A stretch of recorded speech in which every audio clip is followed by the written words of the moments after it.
everybody, welcome to Digging Deeper Jazz. I'm Jeff Antoniuk. Well, this week I want to talk about transposing, what a really important skill this is, and I want to show you how to go about this and sort of coax you into doing more of this. Have this part of your daily practice. Whatever instrument you play, this is important. And now I'm talking to the adult amateurs out there, the people that I love to work with, the people that I work with all the time at jazzwire.net. Transposing. This is something that's been coming up recently, and I want to share it with you here. Also, we have a giveaway. We're giving away hundreds and hundreds and hundreds of dollars of material and products and a scholarship to Jazzwire. And this is sponsored by Rovner Products. So we're going to be talking about that in just a little bit. So stick around because I want you to enter. It's free. Okay, transposing.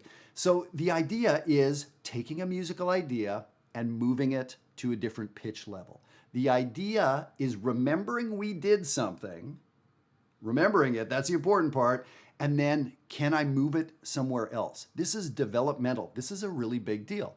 So we're going to use the Duke Ellington, Billy Strayhorn song, Take the A Train, as an example today, because it's got this great set of chord changes, two measures of one chord, and then the next two measures goes up a whole step. So great, what a wonderful opportunity to take an idea and transpose it, to be a little bit motivic with our playing.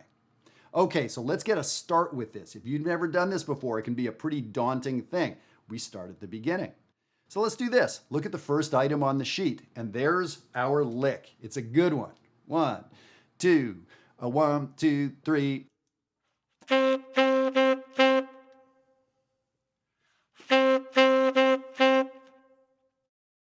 There you go. I wrote that. So if you play that, no, you don't owe me money. So can we transpose that lick? Well, it's pretty simple. In the key of C, the note is C. You have to remember the rhythm. Okay, great. So now, where should we transpose it to?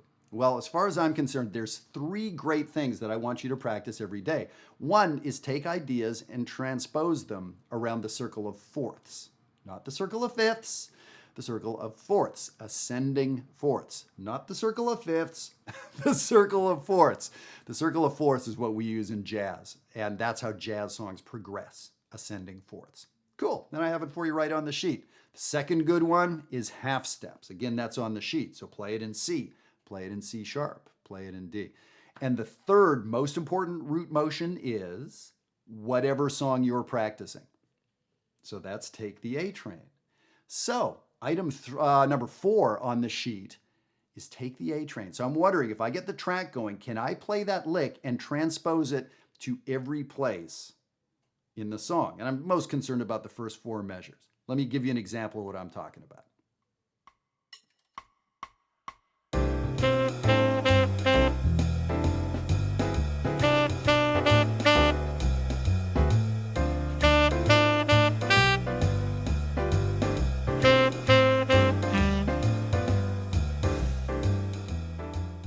Okay, not mind-blowing, maybe not the best jazz you've ever heard, but I took an idea and I transposed it. It sounded very motivic. And you noticed in measures 5, 6, 7, 8, I had to change things a bit because it was a 2-measure long idea, but I only had 1 measure per chord. So maybe you can figure out what I did there. The most important thing was in those first 2 measures. I took an idea, I transposed it, and I did it in time. Okay, so it was an easy enough lick. I think maybe most of us can do that, right? So we're going to take a couple steps because I want to show you how to do this. I want to talk you into the fact that transposing is important, but I need to give you steps, right? It's not teaching to say this is important, go learn it. That ain't teaching. Here's the book, go read it, go learn that. That's not teaching. Okay, so I want to try to get a little teaching in here for you.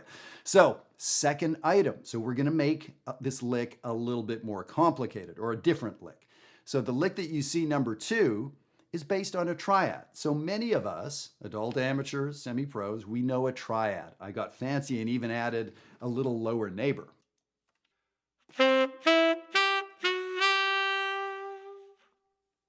Okay, that's our idea. Can you play that up a whole step?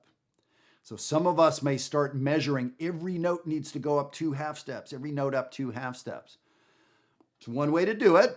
That's a lot of thinking for me. So for me, I might think, oh, I just played a C triad with a little wiggle below the fifth. Let me play a D triad now, because I know a D triad is a whole step above C.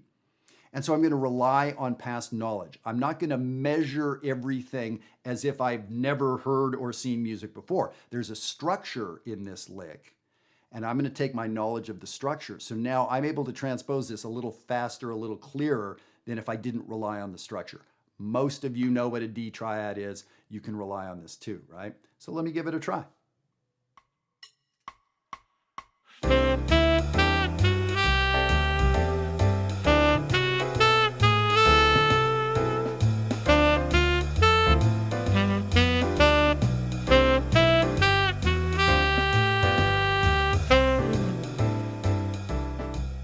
So you heard that idea and you heard it get transposed. So you heard me listen to myself, you heard me value an idea, and you heard me repeat it. That's good music, that's good literature, that's good art, that's good design. But not only did I repeat it, I repeated it in the new topic of conversation. There was a brand new chord there. Then I repeated it in measures 5, 6, 7, 8, but I had to do a little surgery on that idea to make it fit. So it's interesting. I'm talking about transposing ideas, but really what we're doing is building interesting solos with motivic playing. If you take an idea and you transpose it, by definition, you have a motif and you're reusing it. It's a lot of bang for the buck here. So hey, let me tell you about this contest that I want you to enter. So Rovner products. I keep saying Rovner and Rovner. Either goes. This ligature is a Rovner Van Gogh. It's I've tried probably about 75 ligatures by this point. This is the one. I've been playing Rovner ligatures since 1980. So fantastic products and a fantastic company. So they've been kind enough to sponsor 3 prizes and a huge discount for you guys. So the first prize is a subscription, a 6-month subscription to Jazzwire. That's worth $375. So enter, we're going to do a drawing on January 1st, a week from now. Come back here. And so we need you to have your entries in by December 28th, please. Have your entries in by December 28th, 2020. And first prize, 6 months at Jazzwire, working with me 7 days a week and with hundreds in the communities. So that's a pretty amazing prize. Second prize, a Van Gogh ligature. If you're a sax player, Van Gogh ligature. Third prize, a Rovner Space Shield. So they've invented this very cool thing that's helping musicians through, the little situation we got going on Earth here. And for everybody that enters, 30% off a ligature or a clarinet barrel, if you're a clarinet player, on their website. So there's a 1-week period. We give you a coupon code 30% off Rovner products. So that's amazing. So we really appreciate their support. And I love supporting a company that makes such good stuff that I use all the time. So what I need you to do is send in your name. Just email it in to diggingdeeperjazz@gmail.com. Your name, the instrument you play, your city and country, because we have people entering from all over the world. And just a little bit about, yourself, your playing, what you'd like to know more about, a possible topic for next video. I love to take requests like that. So send that in. We're going to do this drawing, have it in by December 28th. And I hope you win, and I hope we'll see you at jazzwire.net. Okay, let's continue on with the transposing idea. So we understand what transposing is. It's simply moving an idea around. That is not so simple on many instruments. On a guitar, we can move our hand like that, and we're now a half step higher. On any horn, does not work like that at all. The fingerings are different on a piano in C than in C sharp. So this takes a little doing. And then mentally knowing, a guitar can sure slide up and down, but many guitarists, when they do that, they have no clue what notes they're playing. They're playing shapes and positions. We need to know what notes we're playing. So we're digging deeper here for sure. Okay, so now let's look at a third example. This is a more complicated one. So if you're on the semi-pro level, this is a very cool lick. It's long and quite a bit of stuff going on, and I wrote it out transposed for you.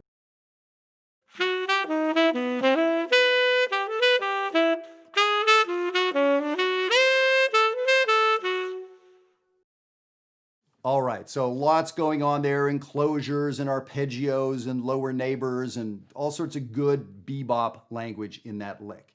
And so now to move that up a whole step, is that something you're able to do?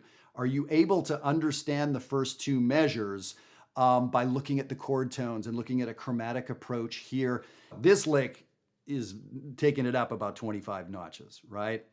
Now look at the third and fourth measure. When we go to this D7 chord, you notice these two arrowheads pointing down. What we have to do is now adjust the idea, because the first idea was a major 7 idea, which had major sevenths in it, right? When I transposed it to a dominant chord, much of the lick still makes sense on a dominant chord, but those arrivals on the 7th, if I kept the major 7th there, that would be a bit of a clanker. That would not be a good sounding note. So what I did is I adjusted the lick to fit this new situation.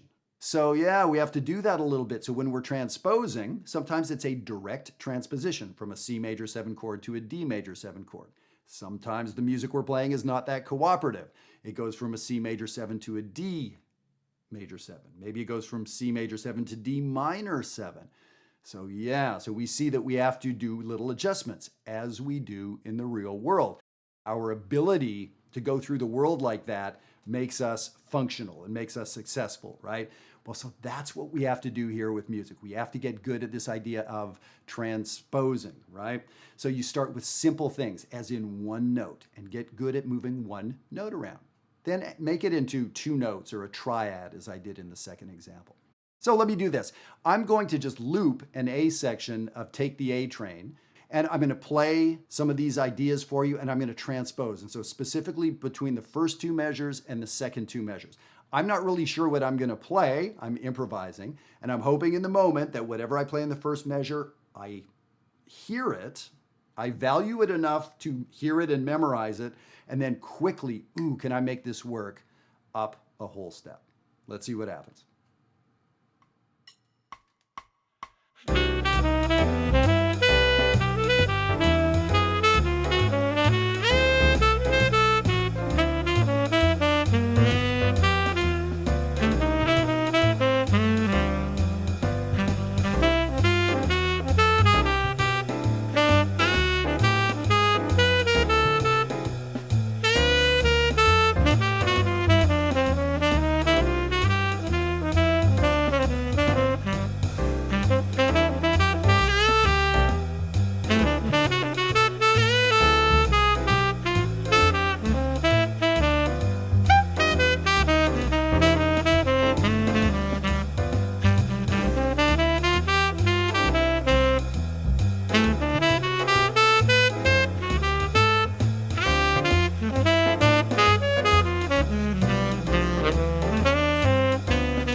All right, some good, simple ideas, playing something in the first measure, repeating it over the first chord, then repeating it over the next chord.